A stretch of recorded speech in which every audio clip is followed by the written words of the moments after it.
ኣዴታትና ኣወዳት ክመርፀየን ኣትኸፍርሐና ከማን ማዓት እዩ ፅቡቅ ጌር ይረኣኹን ተጠፍጢፉ ሙሉእ ገጻ ከም ትሪእዎ ዘለኹም ተበላሽዩ ዘሎ ማለት እዩ ስለዚ ሕማም እዚ ካብ ሰብ ናብ ሰብ ብምትንኻፍ ክመሓላለፍ ስለ ዝኽእል ስዊዘርላንድ ዘጋጠመ ሓደጋ ኢትዮጵያ እንድሕር ተመሊሰ ክቐትሉን እዮም ሰላም ከመይ ትኾኑ ጋይስ ካፊል ሎማ ዓንዲ ካብ ዝተፈላለየ ኣገዳሲ ዝበልናዮ ሓበሬታት ከምኡውን ኣዘናጋዕቲ ቪድዮታት ኣለዉ ክንሪኦም ኢና ሳሙዳት 50 ይፅንሑ ከምቲ ልሙድ ላይክ ጌርኩም ጀምሮ ላይክ ኣይትረስዑ Let's go. መጀመርያ ሓበሬታ ብዛዕባ ጥንቃቐ እዩ እዛ ትሪእዎ ዘለኹም ጓል ኣንስተይቲ ዘጋጠማ ከም ትሪእዎ ዘለኹም ኣብ ሆስፒታል ኮይና ዝተሰኣለቶ እዚ ገፃ ክልቲኡ ዓይና እንተሸፊኑ ኣለኹም እውን ገፃ እውን ትሪእዎ ኣለኹም ተበላሽዩ ኣሎ ናይዚ ምክንያት ከዓ ብሰንኪ እዛ ትሪእዋ ዘለኹም ናይ ቡን መፍልሒ እዩ ማለት እዩ ስለዚ እዛ ናይ ቡን መፍልሒ ኣጠቃቅማ እንድሕር ዘይትፈልጥዋ ኮንክን ከምዚ ዓይነት ጉድኣት ተውርድ ኣላ ማለት እዩ እዚ እዛ ጓል ጥራይ እውን ኣይኮነትን ብዙሓት ሰባት እዮም ሪፖርት ዝገብሩ ዘለዉ በዛ ናይ ቡን መፍልሒ ዝገጠሞም ሽግር ማለት እዩ ሓንቲ ካብኣቶም ከዓ እዛ ትሪእዎ ዘለኹም እያ ገፃ ሙሉእ ገፃ ከም ትሪእዎ ዘለኹም ተበላሽዩ ዘሎ ማለት እዩ ጀካ ዙም ከም ትሪእዎ ዘለኹም ካብ ገፃ ሓሊፉ ሙሉእ ገዛ እውን ኣባላሽዎ እዩ ዘሎ ከም ትሪእዎ ዘለኹም ናይ ላዕሊ ቦሎፎን እዩ ቀዲድዎ ኣትዩ ዘሎ ማለት እዩ ማዕረ ክንደይ ሓያል ምዃኑ ክትኮስ ከሎ ክፍንጀር ከሎ ማዕረ ክንደይ ሓያል ምዃኑ ዘርእየካ ማለት እዩ ስለዚ ከምዚ ዓይነት ናይ ቡን መፍልሒ ትጥቀሙ ሰባት ጥንቃቐ ክትገብሩ ኣለኩም ኣጠቃቅማ ክትፈልጡ ኣለኩም መብዛሕትኡ ወይ እውን ድሒሮም ክገልፅዎ ከም ዝረኣኽዎ ኣጠቃቅሙ ዘይምፍላጥ ምዃኑ ይገልፅዎ ኣሎ ማለት እዩ ትሪእዎ ዘለኹም እውን ኣብ ካልእ ገዛ ዘጋጠመ እዩ ተፈንጂሩ ማዕረ ክንደይ ጉድኣት ከውርድ ይኽእል ክሳብ ላዕሊ በፂሑ ትሪእዎ ኣለኹም ሙሉእ ገዛ እዩ ኣባላሽዎ ዘሎ ስለዚ ተፈንጂሩ ማዕረ ክንደይ ጉድኣት ከውርድ ከም ዝኽእል ካብዚ ክትግንዘብ ትኽእል ኢኻ ነታ ጓል እውን ሪኢኹም ኣለኹም ኣቐዲም ከም ዝረኣኹም ጓል እውን ማዕረ ክንደይ ጉድኣት ኣውሪድላ ኣለዎ ገፃ ከመይ ተበላሽዩ ሪኢኹም ኣለኹም ስለዚ ከም ተቐዲመ ደበልኩኹም ኣጠቃቅማ ከምቲ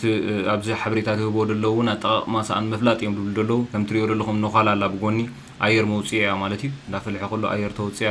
ሶ እዚኣ ምስ ተዓበሰት እዩ ዝኩሉ ሽግር ደምፅእ ዘሎ እዩ ዝብል ዘሎ ነዚ ዝገልፆ ዘሎ ስለዚ ኣጠቃቅሙ ደይትፈልጥዎ ብሓፈሻ ኣጠቃቅማ ደይትፈልጥዋ ድሕሪ ኮንኩም ከምዚ ዓይነት ሽግር ከውርድ ስለ ዝኽእል እዚኦም ከምዚ ዓይነት ቡን ተፍልሑ ቢኬርፉል ናብ ካልእ ሓበሬታ ብዛዕባ ጥንቃቐ ዝብል ኣርእስቲ ከይወፅና ከለና ኤምፓክስ ዝተባሃለ ቫይረስ ኣብ ዝቐረበ እዋን ኣብ ሞንጎ ኢትዮጵያ ከምኡውን ኬንያ ተራእዩ ዘሎ ሓድሽ ሕማም ዝምልከት እዩ እዚ ኸዓኒ ብኣህጉር ደረጃ ብሓፈሻ ብኣፍሪቃ ደረጃ ማለት እዩ ከምኡውን ብዓለም ደረጃ ሰካፈ ተባሂሉ ዝፅዋዕ ሕማም እዩ ካብ ሰብ ናብ ሰብ እውን ዝመሓላለፍ እዩ ማለት እዩ ስለዚ ክሳብ ዚ ሕጂ እዋን 7 ሰባት እዮም ተታሒዞም ዘለዉ እዚ ኣብ ሞንጎ ኢትዮጵያ ከምኡውን ኬንያ ተራእዩ ዘሎ ሕማም እዩ እዚ ሕማም እዚ ከመይ ይመስል ዝብል ከርእየኩም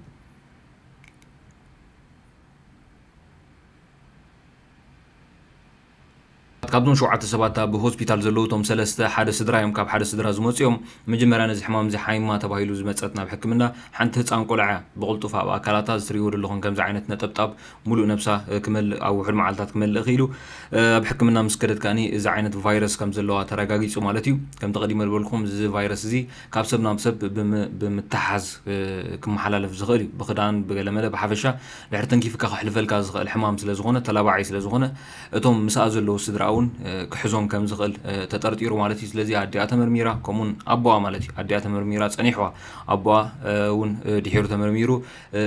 ፀኒሕዎ ማለት እዩ ናይዚ ጠንቂ ግን እታ ቆልዓ ዘይኮነት ኣቦኣ እዩ ትራክ ድራይቨር እዩ ኣብቲ ዶብ ኮይኑ ትራክ ዝዝውር እዩ ስለዚ ካብ ሃገር ናብ ሃገር ዝመላለስ እዩ ስለዚ ጠንቂ ኣምፂዎ ክኸውን ዝኽእል ነዚ ሕማም ኣቦኣ ምዃኑ እዩ ተጠርጢሩ ዘሎ ማለት እዩ ስለዚ እዚ ሕማም እዚ ካብ ሰብ ናብ ሰብ ብምትንኻፍ ክመሓላለፍ ስለ ዝኽእል ብፍላይ ኣብዚ ዶባት እትቕመጡ ሰባት ብሓፈሻ ኣብ ኬንያ ሳውት ሱዳን እውን ምስ ሓዊስካ ስለዚ ዘን ዶባት እትቕመጡ ሰባት ጥንቃቐ ክትገብሩ በዚ ኣጋጣሚ ምሕፀነኩም ናብ ካልእ ሓበሬታ ኣብ ስዊዘርላንድ ዘጋጠመ ሓደጋ ዝምልከት እዩ ስዊዘርላንድ ከውሒ በረድ ብምፍራሱ ብዙሓት ዓድታት ተቐቢረን ኣለዋ ስዊዘርላንዳዊት ቁሸት ብላንተን ዓብዪ ግማዕ በረድ ካብ እቲ ጎቦ ድሕሪ ምውዳቑ ብኸፊል ነታ ዓዲ ክዕንዋ ክኢሉ ኣሎ ዋላ እኳ ቅድሚ ሒደት መዓልትታት እቲ ዓዲ ኣብ ስግኣት ዝተላዕለ ባዶ ኮይኑ እንተነበረ ሓደ ሰብ ግን ተሃዩ ከም ዝጠፈ እዩ ዝግለጽ ዘሎ ብዙሓት ኣባይቲ ድማ ሙሉእ ብሙሉእ ዓንዮም ኣለዉ ከንቲባ ብላንተን ማትያስ ቤልውድ እቲ ዘይሕሰብ ኣጋጢሙ ድሕሪ ምባል እታ ዓዲ ግን መጻእያ ክህልዋ ምዃኑ ወይ ከዓ ደጊማ ክትሕደስ ምዃና ቃልኣት ኣሎ ሰበስልጣን እቲ ከባቢ ካብ ኣሃዱ ረድኤት ሓደጋ ሰራዊት ስዊዘርላንድ ብዝሓተትዎ ሓገዝ መሰረት ኣባላት መንግስቲ ስዊዘርላንድ ናብቲ ቦታ ከይዶም ኣለዉ እቲ ኣብ ብላንተን ዘጋጠመ ሓደጋ ኣብ መላእ ኤልፕስ ንዝርከቡ ሕብረተሰብ ኣሰንቢዱ ኣሎ እቶም 300 ነበርቲ ናይቲ ዓዲ ብተመራመርቲ ስነ ምድሪ መጠንቀቕታ ድሕሪ ምሃቦም ብ19 ጉንበት ካብቲ ቦታ ክወፁ ተገዲዶም እዮም ሓያሎ ካብኣቶም ድማ ፈፂሞም ከም ዘይምለሱ እውን ተፈሊጡ ኣሎ ናብ ካልእ ሓበሬታ ናብ ኢትዮጵያ ካብ ዝምለስ ኣብ ዝሙማት ይሕሸኒ ዝበለት ግለሰብ ዝምልከት እዩ ኣብ ዝሓለፈ ውሕዳት መዓልትታት ኣብ ካሊፎርኒያ ኒውስ ሩም ዝተዘርግሐ ሓደ ሓበሬታ ክነግረኩም كم زفلت أبز حجوان ترامب خبز مثلا ده حرب زحات سبات ناب هاجرهم ديبورت خمس تجبروا كسبز حجوان ون ديبورت يجبروا خمس لو يفلتيو نايز مغزل تاون زوم آيس تبهالو أي سي تبهالو حيلي بزحات سبات يأسروا خمس لو يفلتيو أب زحلف وحدات عمتات ناب أمريكا زاتوت كسبز حجوان وناب أمريكا سنحت حنتي أبا سبالت إيتيبياويت أبز غربا وان بآيس تأثيرا مرمرة خجبر الله ويجنب بيت فرقت مالال السنحة أبز حجوان كأني ملو ناب إيتيبيا ختملس توسين الله سلزي أبا أبز حجوان ناب إيتيبيا ملس مخانا كانت تنقرا بمنقد طبقا جن غازطنيا تابزها حبريتا ناب ايثيوبيا خبز ملس ابز مومات يحشني الى زلا مالتي نايز مخنيات كاني ايثيوبيا اندحر تمليسه كقتلونيهم مباليا تزاريبا زلا يكون بر طبقا كترف زلو عدل ازيون اشتي مخانو ايس ملو كم زوده وي نخت ملس كم زوسني زحبر زلو مالتي اباب زحلفه وحدات عمتات يانا بامريكا بمنقد مكسيكو اتيا خندي غنزب كندي بوتاتات كمون كندي شجرات حليفه ناب امريكا بمنقد مكسيكو خطبت حكي إلى إذا كل حليفة إذا شجر كجات ما خلوجن عزيز يحزني.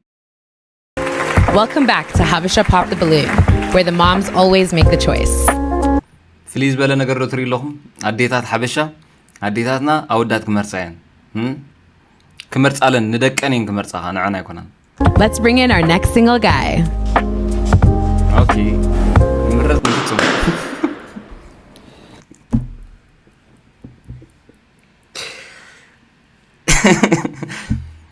كوريا زقول كيف اللودي Let's see why they popped their balloon. Yeah. So why'd you pop your balloon? رأيي عنده زنو تشغيرو أنا كراد نأكل نجارو بهاي بلن نعزقونا يكونه نعزقونا يكونه. All right, well thanks for coming. Let's bring in our next single guy. نجارو بهاي بلن نعزقونا يكونه. نعزقونا يكونه. All right, well thanks for coming. Let's bring in our next single guy. Good at it.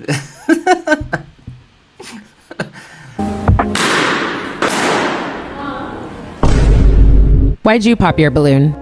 وأتخاف رح إنه كمان معتي صبير يا أخوان تطفتيفو تطفتيفو تاتو.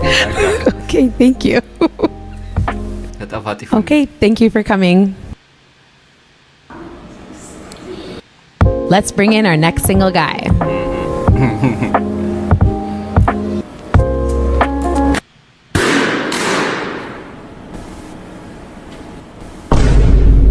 Why'd you pop your balloon? هو كري أخو الله سي تقرنيا ونصفق لا يمثلنا. Okay, thank you. All right. تقرنيا دخل لا يمثلني أو لغاية الزارب. ها تقرنيا ده الزارب تاع قبرلكي. Well, thanks for being here. Don't let your parents make the choice for you. Come to our Friends and Victory event on June 28th and make your own choice. Hosted by the hilarious Gergish. It'll be an evening where you can make new friends or meet that special someone.